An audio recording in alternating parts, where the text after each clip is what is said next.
ও মুজাদ্দিদুজ্জামান বাড়িওয়ালাকে ডেকে বললেন, বাবা তোমার ব্যাপারে এইরকম একটা কথা শুনেছি, কথা কি ঠিক নাকি?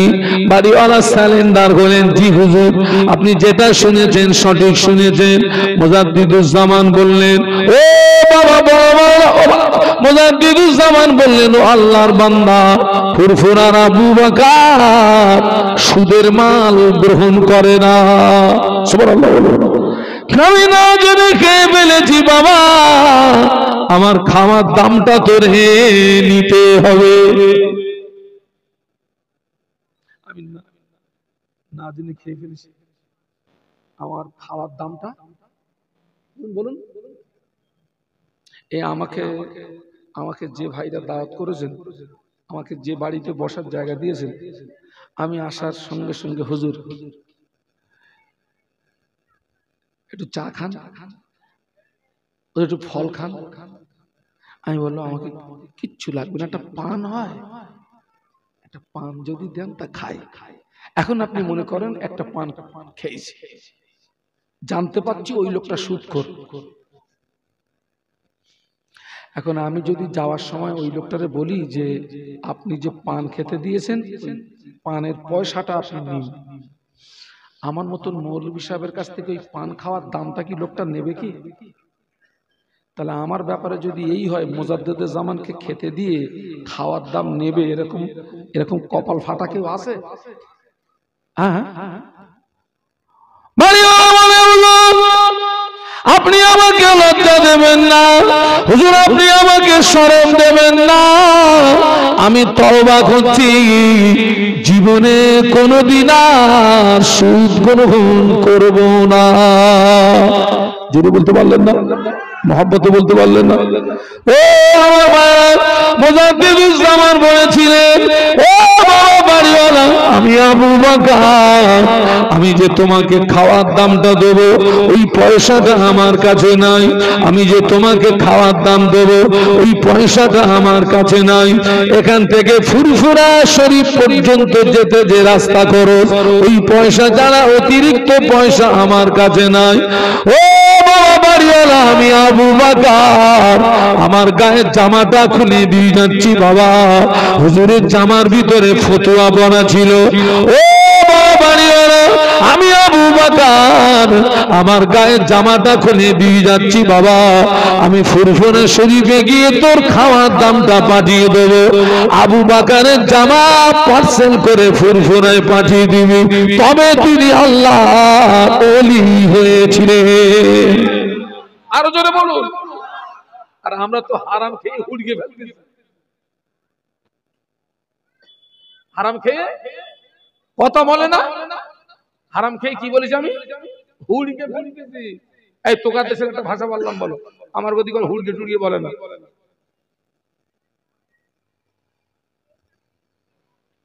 আমরা তো হারাম খোর অধিকাংশ।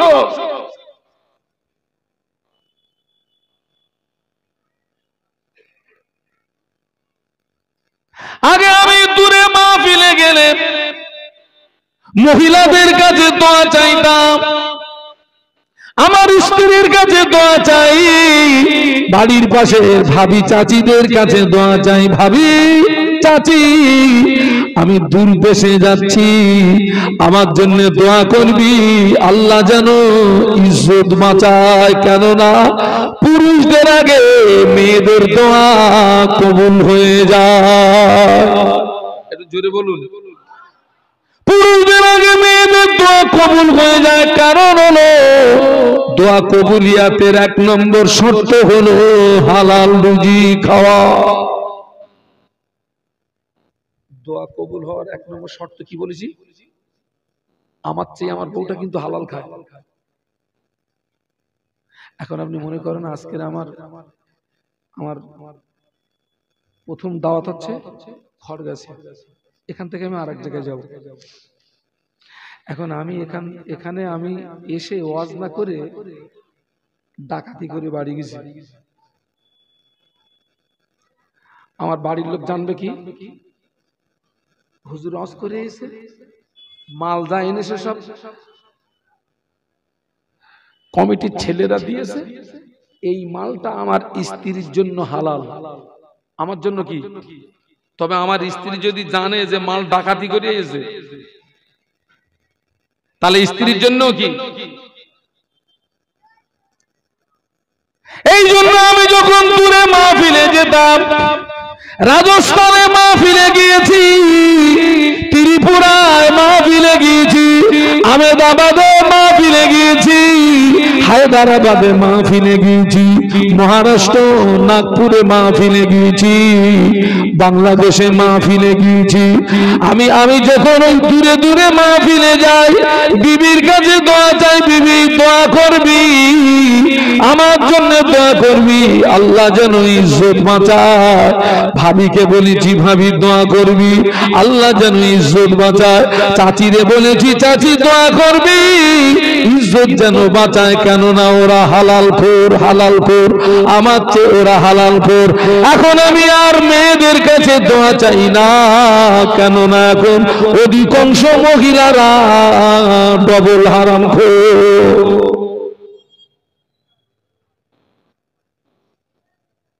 অধিকাংশ মহিলারা কি বলেছে?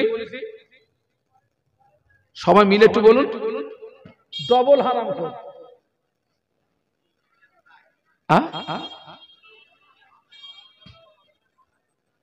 ও এখান থেকে 10 বছর 20 বছর আগে সুদের এত প্রভাব ছিল না। আগে আগে পুরুষরা সুদ খেত, মহিলারা ভালো ছিল। পুরুষরা সুদ খেত, মহিলারা ভালো ছিল বাবা। আগে দেখতাম গরিবরা সুদ খেত, ধনীরা ভালো ছিল, গরিবরা সুদ খেত, ধনীরা ভালো ছিল। এখন দেখছি গরিবের চেয়ে অধিকাংশ ধনীরা পাকা পাকা সুদ খোর। গরিবরা তবু কিয়ামতের ময়দানে একটা কথা বলতে পারবে, আল্লাহ অভাবে তাড়নায় সুদ খেয়ে ফেলেছি, আল্লাহ অভাবে তাড়নায় সুদ খেয়ে ফেলেছি। ধনীরা যারা সুদ খাচ্ছে ওদের কি জবাব দেবে? ওদের বলতে গেলে বলতে হবে, আল্লাহ মাল বাড়াতে গিয়ে কিছু খেয়ে ফেলেছি, গুদম পেটা বাড়ি চলবে না, চলবে না।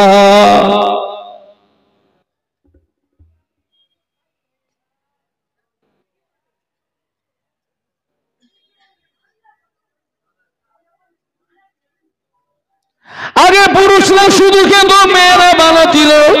মেয়েরা এখন দাবি তুলল আমাদের সমান অধিকার দিতে হবে। কি অধিকার? বাংলাদেশের একজন বিশ্ববিখ্যাত বেশ্যা তাসলিমা নাসরি, সে বলল কোরআন মেয়েদেরকে সমান অধিকার দেয়নি, ইসলাম মেয়েদেরকে সমান অধিকার দেয়নি। সে একটা দলিল খাড়া করলো, একটা পুরুষ যদি 4টে মহিলাকে বিয়ে করতে পারে, একজন মহিলা কেন 4টে পুরুষকে বিয়ে করতে পারবে না? বাবা কোরআনের ঘোষণা, একজন পুরুষ একই সঙ্গে কটা মহিলাকে বিয়ে করতে পারে? 4টে। তবে শর্ত হচ্ছে দাড়ি পাল্লার কাঁটা যদি সমান রাখতে পারো তবে কটা? 4টে। আর যদি আপ ডাউন মারার ভয় থাকে, আরে আপ ডাউন মারা বোঝেন, কম বেশি,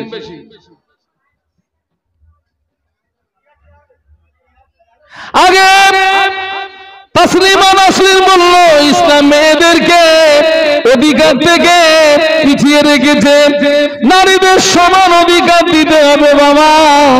এখন আমি আপনাদেরকে বলি, একটা পুরুষ যদি 4টে মহিলাকে বিয়ে করে, 4টে মহিলার গর্ভ থেকে যে বাচ্চা ভূমিষ্ঠ হবে, বাপ বলতে কি, বাপ চিনতে কি তাদের অসুবিধা হবে?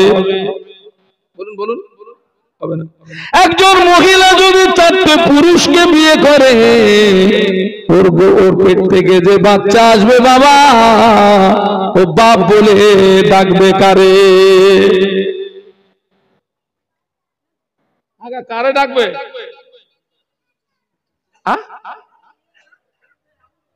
একজন মহিলা যদি 4টে পুরুষকে বিয়ে করে, ওই মহিলার গর্ভ থেকে যে বাচ্চা আসবে, বাপ বলবে কারে, তো কার প্রোডাকশনে তৈরি জানবে কিভাবে?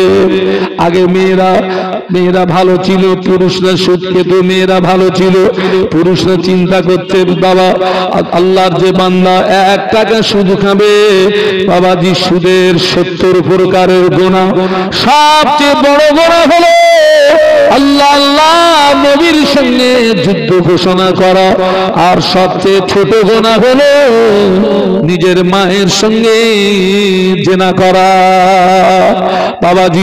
বাবাজি সুদখোর যদি বিনা তওবায় মারা যায়, কিয়ামত পর্যন্ত কবরের আগুন বন্ধ হবে না।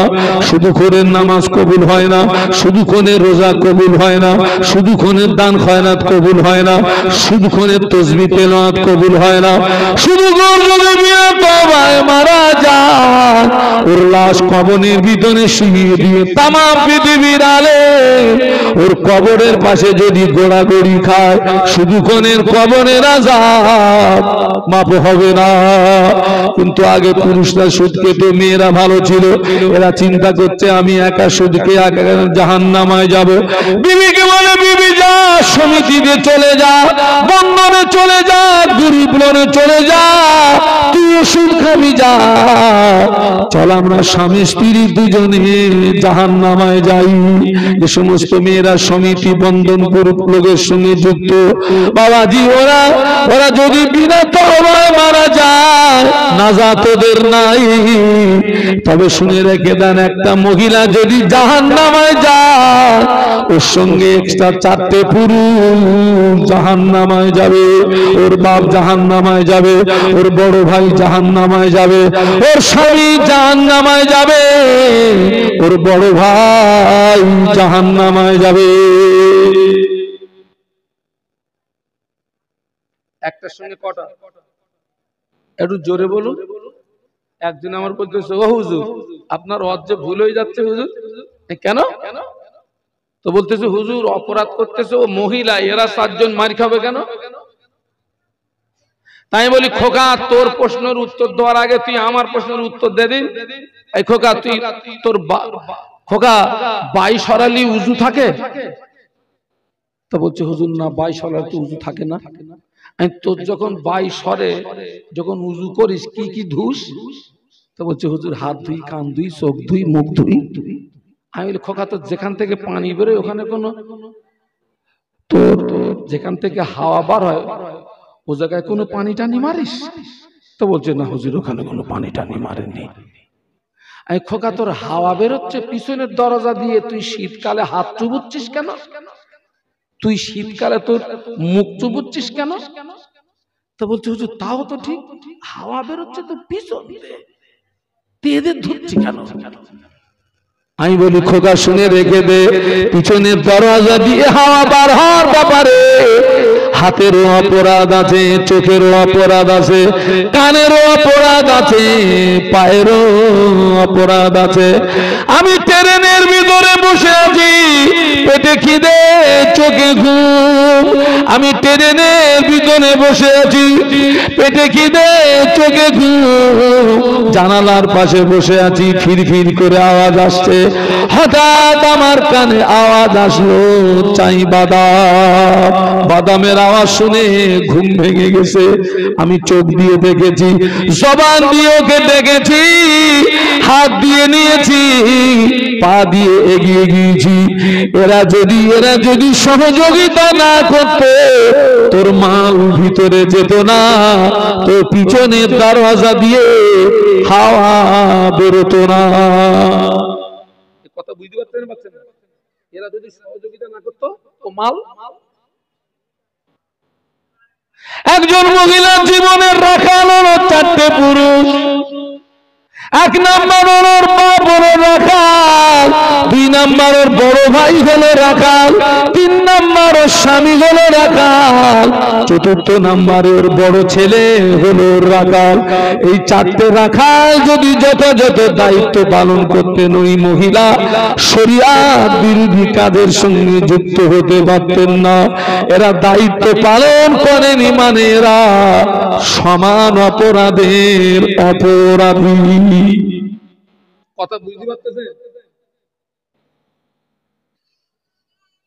এখন মনে করেন চারটে রাখালের ভিতরে দুজন দায়িত্ব পালন করেছে, মহিলা শুনেনি। কিয়ামতের ময়দানে আমার আল্লাহ পাক ওই দুইজন রাখালকে নাজাত দিয়ে দেবে। একটু মহব্বতে বলা যাবে না? একটু জোরে বলা যায় না? তাকবীর দাও তো, নারায়ে তাকবীর। জোরে বলেন তো, নারায়ে তাকবীর। আমার দাদা পীরের হক সিলসিলা, আমার দাদা পীরের হক সিলসিলা, নারায়ে তাকবীর। দরুদ শরীফ আল্লাহুম্মা।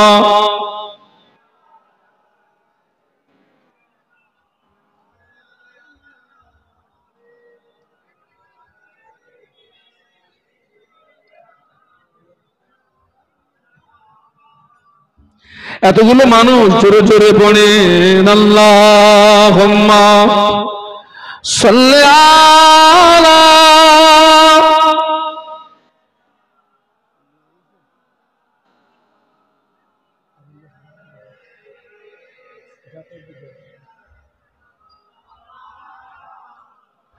একটু কলেমার জিকির, লা ইলাহা ইল্লাল্লাহ, জবান খুলে লা ইলাহা ইল্লাল্লাহ, লা ইলাহা ইল্লাল্লাহ মুহাম্মাদুর রাসূলুল্লাহ। আল্লাহুম্মা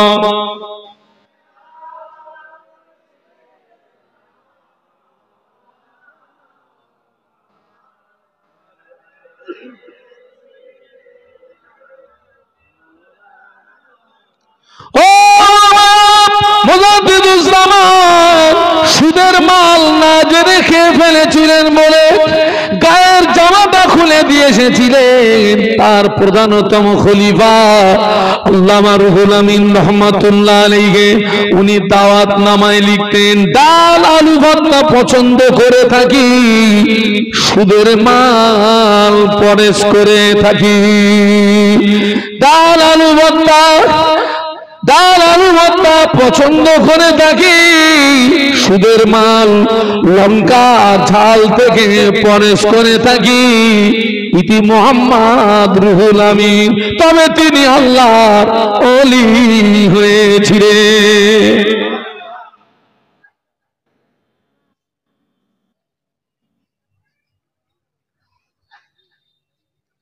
এখন কারুর বাড়ি খেতে গেলেও ভাই খুব মুশকিল আছে ভাই, কারোর বাড়ি খেতে গেলে খুব মুশকিল আছে।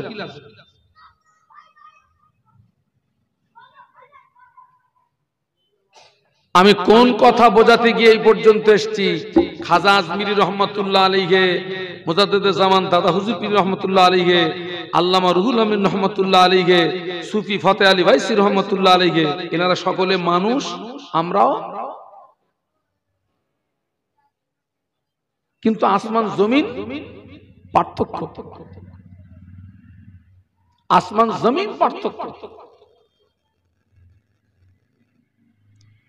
ও আল্লাহ নবী, আল্লাহ নবী, আল্লাহ নবী যখন পৃথিবীর জমিনে আসলেন, ওই সময় মক্কার নিয়ম ছিল মায়েরা বাচ্চাদের দুধ পান করাতো না। দুধ পান করানোর জন্য ধাত্রী পাওয়া যেত, ওই ধাত্রীরা নিয়ে যেত, তাদেরকে উপঢৌকন দিতে হতো। হালিমাতুস সাদিয়া আম্মা জান হালিমাতুস সাদিয়া রাদিয়াল্লাহু আনহা বলেন, আমি যেদিন শিশু মুহাম্মদকে কোলে নিয়েছিলাম, আমার যেন মনে হচ্ছিল আসমানের চাঁদ আমার কোলে ধরা দিয়েছে। আম্মা জান হালিমাতুস সাদিয়া বলেন, আমি শিশু মুহাম্মদকে কোলে নেওয়ার সঙ্গে সঙ্গে আমার দুটি স্তন দুধে ভরে গেল। আমি যে উঠে আমার বাড়ির উটগুলো তাদের স্তন দুধে ভরে গেল। আম্মা হালিমাতুস সাদিয়া বলেন, আমি আমার দান স্তনটা শিশু মুহাম্মাদের মুখে দিয়েছি। শিশু মুহাম্মদ খুব সুন্দর করে আমার দুধ পান করেছেন, তৃপ্তি ভরে আমার দুধ পান করেছেন। হালিমাতুস সাদিয়ার একটি সন্তান ছিল যে হলো রাসূলের দুধ ভাই। আম্মা হালিমাতুস সাদিয়া বলেন, আমি শিশু মুহাম্মদকে আমার বাম স্তন যতবার দিয়েছি শিশু মুহাম্মদ ততবার মুখটা ঘুরিয়ে নিয়েছে।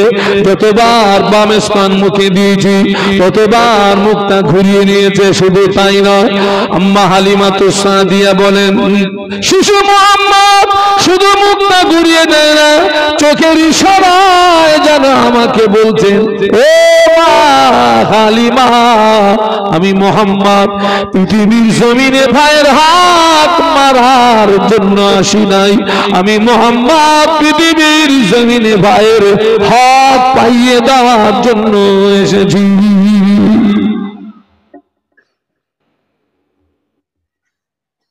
আজকে আমরা ভাইয়ের হক মারছি না মারছি না? বলুন, কথা বলুন, কথা বলুন।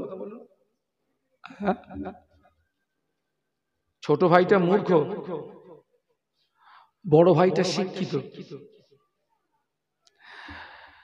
ও তো মূর্খ, কিছু জান লেখাপড়া জানা, বলেছে এই জায়গায় টিপ মার। ও সেই জায়গায় টিপ মেরেছে। কিছুদিন পরে বাপ মরে গেছে। বাবা, বাপ মরে যাওয়ার পরে সম্পত্তি কি হয়? আরে ভাগাভাগি হবে তো নাকি? বাপের যে সম্পত্তি আছে, ছেলে দুটো আর কেউ নেই, তাহলে মাল কি হবে?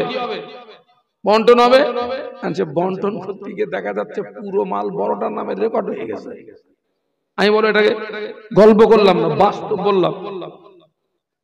ও বড়টা পুরো মাল ওর নামেই করে নিয়েছে।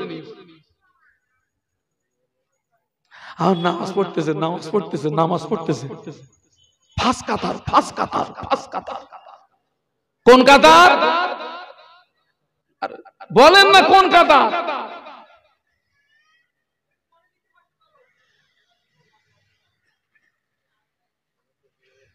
ভাইয়ের হক মেরেছো, প্রতিবেশীর হক মেরেছো, বন্ধু বান্ধবের হক মেরেছো, স্ত্রীর হক মেরেছো, ছেলের হক মেরেছো, মেয়ের হক মেরেছো।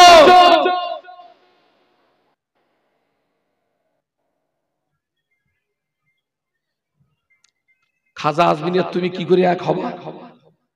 খাজা আজমিরে আমি কি করে এক হব?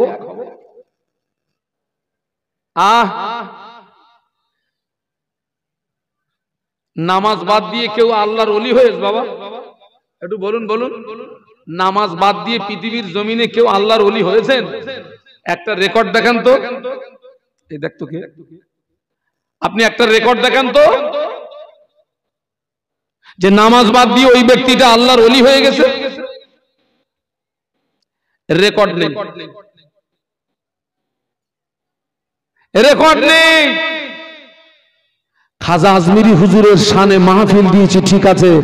খাজা আজমিরি রহমতুল্লাহ আলাইহি আল্লাহর ইবাদতের ভিতর দিয়ে, আমলের ভিতর দিয়ে তিনি আল্লাহ হাসিল করেছিলেন। কিন্তু আমরা এখনো আল্লাহর ইবাদত থেকে অনেকটা দূরে থাকার কারণে আমরা আল্লাহ হাসিল করতে পারিনি, আমরা নবী হাসিল পারিনি। বাবা পারিনি বাবা।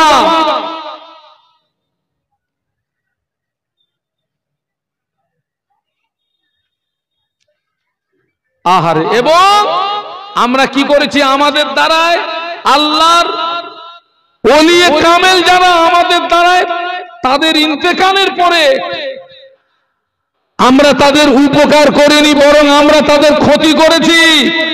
আজকের অধিকাংশ মাজারগুলো দেখুন, শিরিকে ডুবে গেছে না যায়নি? বলুন। খাজা আজমির হুজুরের মাজারে জিয়ারাতে কারা কারা গেছেন একটু হাত তুলে দেখান তো। হাত তুলে দেখান। নামান, আমার বিশ্বাস হয় না খাজা আজমিরি ওখানে আছেন।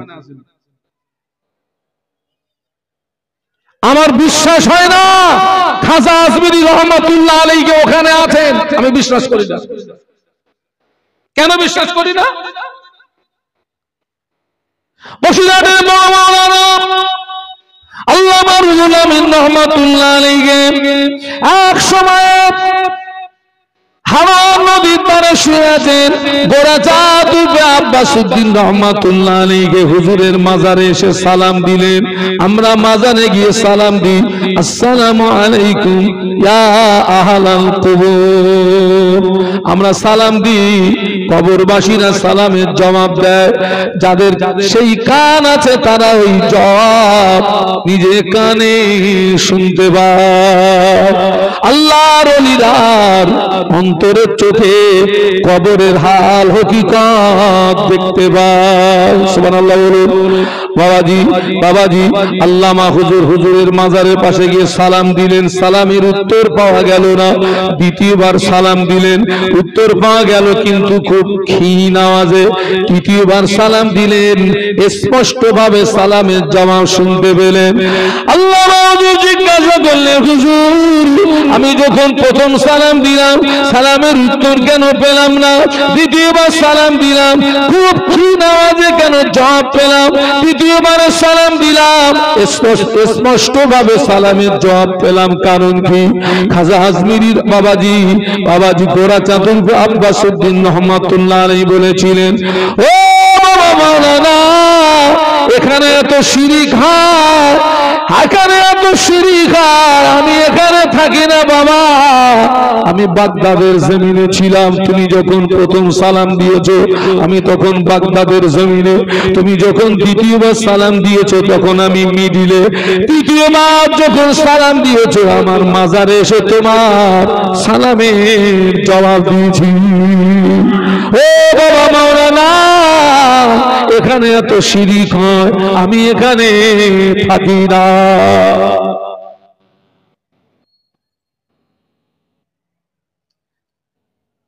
এখানে যা হয় এখান থেকে তো 14 গুণ বেশি ওইখানে কি হচ্ছে না? খাজা আজমির ওখানে ঝোল তাবলার এসব বাড়ি মারতেছে কি? হ্যাঁ গাঁজায় দম দিয়ে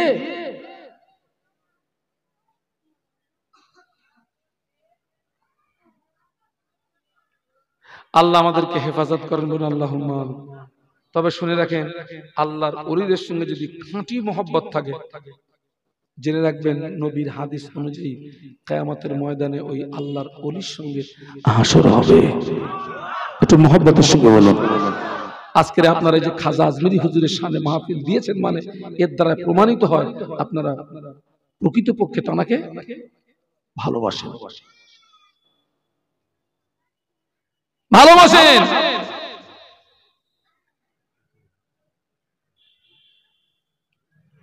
আল্লাহর ওলিদের সঙ্গে মহব্বত রাখতে হবে, আলেমের সঙ্গে মহব্বত রাখতে হবে, হাফেজে কোরআনের সঙ্গে মহব্বত রাখতে হবে, মসজিদের ইমামের সঙ্গে মহব্বত রাখতে হবে। আবার বলছি, মসজিদের ইমামের সঙ্গে মহব্বত রাখবেন, হাফেজে কোরআনের সঙ্গে মহব্বত রাখবেন, আলেমের সঙ্গে মহব্বত রাখবেন, মুফতি সাহেবের সঙ্গে মহব্বত রাখবেন, আল্লাহর ওলিয়ে কামেল বান্দাদের সঙ্গে মহব্বত রাখবেন। আল্লাহ পাক চাইলে ওই ইমামের ওসিলায়, আল্লাহ চাইলে ওই হাফেজে কোরআনের ওসিলায়, আল্লাহ চাইলে ওই আলেমের ওসিলায়, আল্লাহ চাইলে ওই মুফতির ওসিলায়, আল্লাহ চাইলে ওই ওলিয়ে কামেলের ওসিলায় আল্লাহ আপনাকে আমাকে নাজাত দিয়ে দেবে। আরো জোরে বলুন, আল্লাহ কি দিয়ে দেবে? নাজাত দিয়ে দেবে। কিন্তু সেই মহব্বত, সেই ভালোবাসা আমরা কিন্তু আল্লাহর ওলিদের সঙ্গে করতে পারি। আমাদের বসিরহাটের সংলগ্ন আল্লামা হুজুর রহমাতুল্লাহ আলাইহির মাজারের আগে বাবাজি আর একটা মাজার আছে, শাহ আলী রহমাতুল্লাহ আলাইহির মাজার। জিয়ারত করেছেন কেউ? করেছেন? আর কেউ আছেন জিয়ারত করেছেন? ও আল্লাহর ওলি শাহ আলী রহমাতুল্লাহ আলাইহি বাগের পিঠে সওয়ার হতেন। হুজুর বাগের পিঠে সওয়ার হতেন, বাগের পিঠে উঠে যেতেন। বাবাজি আল্লাহর ওলির ইন্তেকাল হয়ে গেল, ভক্ত মুরিদেরা কাঁদে, বাগের চোখ দিয়ে টপটপ করে পানির তুষা গড়িয়ে যায়। একটু মহব্বতে বলতে পারলেন না? আর জোরে বলতে পারলেন না? হুজুর ইন্তেকাল হয়ে গেছে, হুজুরের মহব্বতের মানুষরাও কাঁদতেছে, বাঘটাও কাঁদতেছে। আমার বাড়ি দুটো বিড়াল আছে, আমি যখন মাহফিলে আসি ওদের গায়ে আমাকে হাত বুলিয়ে আসতে হয়, আমি যাচ্ছি। আবার যখন আমি বাড়ি যাব, যত রাত হোক, আমার গাড়ির আওয়াজ শোনার সঙ্গে সঙ্গে একদম তীরের গতিতে চলে আসবে আমার কাছে, এসে আমার যেন পায়ে হাত দিয়ে ও যেন আমাকে স্যালুট জানায়, হুজুর আমি আপনার জন্য জেগে আছি। আমি আমার খাদ্য থেকে ওদেরকে খেতে দেই, এবং আমি আমার স্ত্রীকে বলেছি প্রত্যেকদিন 30-40 টাকা করে আমি এক্সট্রা করে দেবো, ওদের জন্য এক্সট্রা করে মাছ এনে রাখবে, আমি ওদেরকে নিজে হাতে খেতে দেবো। পশুদের খেতে দিলে ওদের থেকেও দোয়া পাওয়া যায় না, যায় না? পশুদেরকে ভালোবাসা দিতে হবে না, হবে না? তাই বলে বাড়ি কুকুর পোষা যাবে না। ও আল্লাহর ওলি শাহ আলী রহমাতুল্লাহ আলাইহির ইন্তেকালের পরে ভক্ত মুরিদরা রোনাজারি করে, কান্নাকাটি করে, বাগের চোখ দিয়ে টপটপ করে পানির তুষা গড়িয়ে যায়। বাবাজি আপনি বলবেন হুজুর বাঘ তো আমাদের জন্য কাঁদে। হ্যাঁ কাঁদে, ও কাঁদবে এই জন্য তোরে পাচ্ছে না, তাই আমাদের জন্য যদি বাঘ কাঁদে তার ব্যাখ্যা কি হবে? ও কাঁদতেছে এই জন্যই ওর হাতের মাথায় আমারে পাচ্ছে না, তাই চিবিয়ে খাবে।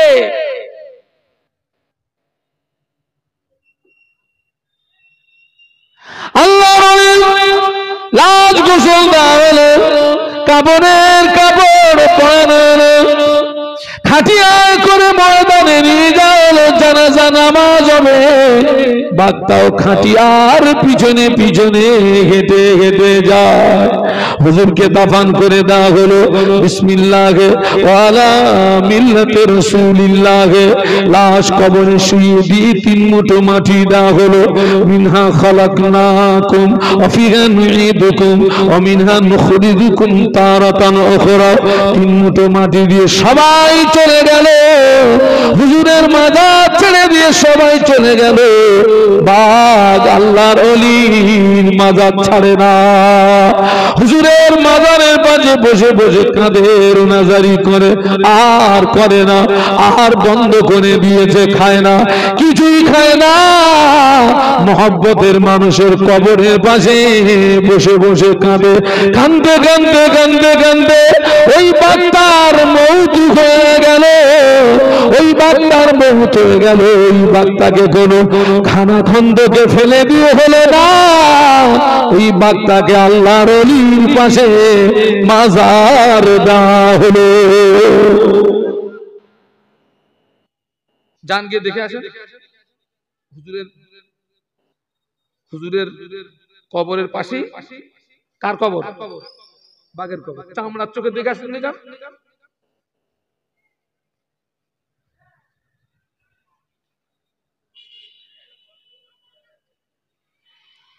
ও আল্লাহর ওলিদের সঙ্গে খাঁটি ভালোবাসা রাখলে কি হবে? আল্লাহর ওলিদের সঙ্গে খাঁটি মহব্বত রাখলে কি হবে? ও আমার ভাইরা, আল্লাহ পাক কোরআন শরীফের ভিতরে বলেছেন, লাকাদ খালাকনাল ইনসানা ফি আহসানি তাকওয়িম। আল্লাহ বললেন আমি পৃথিবীর জমিনে মানব সম্প্রদায়কে সর্বাপেক্ষা উৎকৃষ্ট করে পাঠিয়েছি। আমরা হলাম সৃষ্টির শ্রেষ্ঠ, প্রাণীদের ভিতরে নিকৃষ্ট প্রাণী হলো শূকর কুকুর। বাবাজি এই শূকর কুকুর জান্নাতে যাবে না, জাহান্নামায় যাবে। কোথায়? শুকর জাহান্নামে যাবে না, কুকুর জাহান্নামে যাবে না, বিড়াল জাহান্নামে যাবে না, জান্নাতে যাবে না। কিয়ামতের ময়দানে প্রাণীদের বিচার হবে, কিয়ামতের ময়দানে প্রাণীদের বিচার হবে। একটা বড় গরু ছোট গরুকে গুতিয়েছিল, একটা বড় গরু ছোট গরুকে গুতিয়েছিল। কিয়ামতের ময়দানে আল্লাহ ছোটটার গায়ে শক্তি দিয়ে বলবে বড়টারে গুতো, গুতনো শেষ হবে, ওই প্রাণী আল্লাহর হুকুমে মাটি হয়ে যাবে। শুকর জাহান্নামে যাবে না, কুকুর জাহান্নামে যাবে না, সৃষ্টির শ্রেষ্ঠ মানুষ একদল জাহান্নামে যাবে। লজ্জা লজ্জা লজ্জা, সৃষ্টির শ্রেষ্ঠ মানুষ একদল জাহান্নামে যাবে। একটা কুকুর আল্লাহ পাকের দয়ার জান্নাতে চলে যাবে। একটু মহব্বতে বলুন সুবহানাল্লাহ। একটা কুকুর জান্নাতে যাবে। ওই কুকুরটা খড়গাছির কুকুর নয়, ঘটক কুকুরের কুকুর নয়, পাগলাহাটের কুকুর নয় বাবাজি। ওই কুকুরটা হলো আসহাবে কাহফের সঙ্গে যে কুকুর ছিল, যে কুকুরটি নাম হলো কিতিমির, কিতিমির, কিতিমির, কিতিমির। ওই কুকুরটা আল্লাহ পাকের দয়ার জান্নাতে চলে যাবে। আর একটু জোরে বলুন সুবহানাল্লাহ। কেননা ফার্সিতে একটি শের পড়েছিলাম, সোহবাতে সলে পুরা সলে কুনাম, সোহবাতে তলে তুনা তলে কুনাম। বাংলা মানে হলো সৎসঙ্গে স্বর্গবাস, অসৎসঙ্গে নরকে বাস। ওই কুকুরটা নিকৃষ্ট প্রাণী হওয়া সত্ত্বেও সারা জীবন আল্লাহর ওলিদের সঙ্গে জীবন যাপন করার কারণে আল্লাহর